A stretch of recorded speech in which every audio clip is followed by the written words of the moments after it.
হিন্দুস্তান ৫১বর্তী ও স্বাস্থ্য দপ্তরের যৌথ উদ্যোগে কিশোরী গর্ভধারণ নির্মূলীকরণ অনুষ্ঠান বাগডোগরায়। এদিন অনুষ্ঠানের প্রধান অতিথি হিসেবে উপস্থিত ছিলেন রাজ্যের স্বাস্থ্য দপ্তরের প্রতিমন্ত্রী তথা সংগঠনের সভাপতি চন্দ্রিমা ভট্টাচার্য। এই অনুষ্ঠানে বিদ্যালয়ের ছাত্রছাত্রীদের সচেতন করার পাশাপাশি চা বাগানের ৩০০টি পরিবারকে বাড়ির কাজের সামগ্রী তুলে দেওয়া হয়। এছাড়াও এদিনের এই অনুষ্ঠানে উপস্থিত ছিলেন শিলিগুড়ি মেয়র গৌতম দেব, শিলিগুড়ি মহকুমা পরিষদের সভাধিপতি অরুণ ঘোষ, জেলা শাসক প্রীতি গোয়েল, প্রাক্তন বিধায়ক স্মিতা বক্সি, পাপিয়া ঘোষ সহ অন্যান্যরা। স্বাস্থ্য দপ্তরের সাথে যৌথভাবে আমাদের একটি সমাজসেবামূলক সংস্থা আছে ৫১বর্তী। বহুদিন আগে এটা প্রতিষ্ঠিত, ২০০৮ সালে। আমরা মহিলা এবং শিশুদের নিয়ে কাজ করি। তো একসাথে আমরা এখানে একটা যৌথভাবে অ্যাওয়ারনেস প্রোগ্রাম সেটা করা হলো।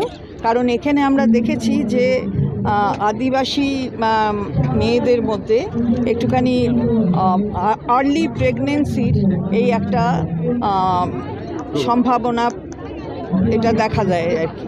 তো এটা বন্ধ হওয়া দরকার, কারণ মেয়েদের বোঝা ভাবা কোনো মতেই উচিত নয়। সেটা ১৮ বছরের আগে যেমন বিয়েটা অপরাধ, ঠিক তেমনই শরীরের গঠনটা সম্পূর্ণভাবে না হলে সন্তান ধারণ করলে সন্তানেরও ক্ষতি হয়, মায়েরও ক্ষতি হয়। এইটা আমাদের এটা সেভ গার্ল চাইল্ড, মেয়েদের যাতে বোঝা না ভাবা হয়, সব মিলিয়ে আজকের প্রোগ্রাম। তাছাড়া আমরা যেহেতু এটা ৭৫ বছর স্বাধীনতা, এই প্রজাতন্ত্রের ৭৫ বছর, ২৬শে জানুয়ারি প্রজাতন্ত্রের ৭৫ বছরের সম্পূর্ণ আমরা সেটা সম্পূর্ণ করতে পারবো ২০২৫-এ। তো আমরা এই ৫১বর্তীর পক্ষ থেকে সারা বছর এই ৭৫ বছর নিয়ে অনেকগুলি কর্মসূচি আমরা নিয়েছিলাম, যার মধ্যে একটি হচ্ছে যে আমরা চা বাগানের যাদের প্রয়োজন, একদম গরিব, একদম দরিদ্র শ্রেণী, যাদের কাছে হাইজিন মেনটেন করতে হবে রান্নার জিনিস দিয়ে, তাই এই ঘরেলু সামান সেগুলো তাদের দেয়া হচ্ছে।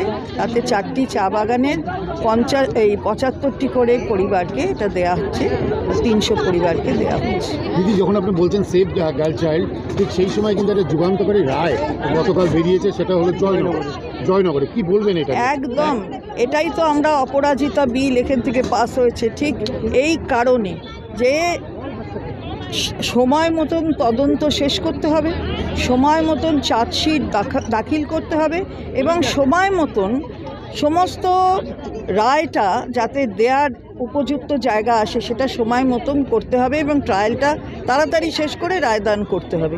তো সেইটা কিন্তু কুলতলি জয়নগরের ওখানে দেখিয়ে দিয়েছে ৬১ দিনের মধ্যে সম্পূর্ণটা কমপ্লিট।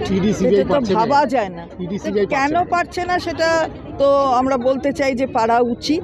যখনই বলেছে সিবিআইয়ের কাছে যাবে, যে মামলাটা যাবার কথা হয়েছে, কখনো তো রাজ্য সরকার, মাননীয় মুখ্যমন্ত্রী কেউ বাধা দেননি, কেউ বলেননি যে না কেন।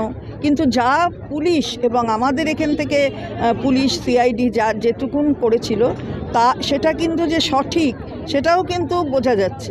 তো ফলে তদন্ত তাড়াতাড়ি শেষ করা উচিত। এটাই অপরাজিতা বিলের জন্য আমরা এমনিও রাজনৈতিকভাবেও লড়াই করছি। দিদি, একটা রাজনৈতিক প্রশ্ন, সেটা হলো কৃষ্ণনগরের এমপি মহুয়া, তার বিরুদ্ধে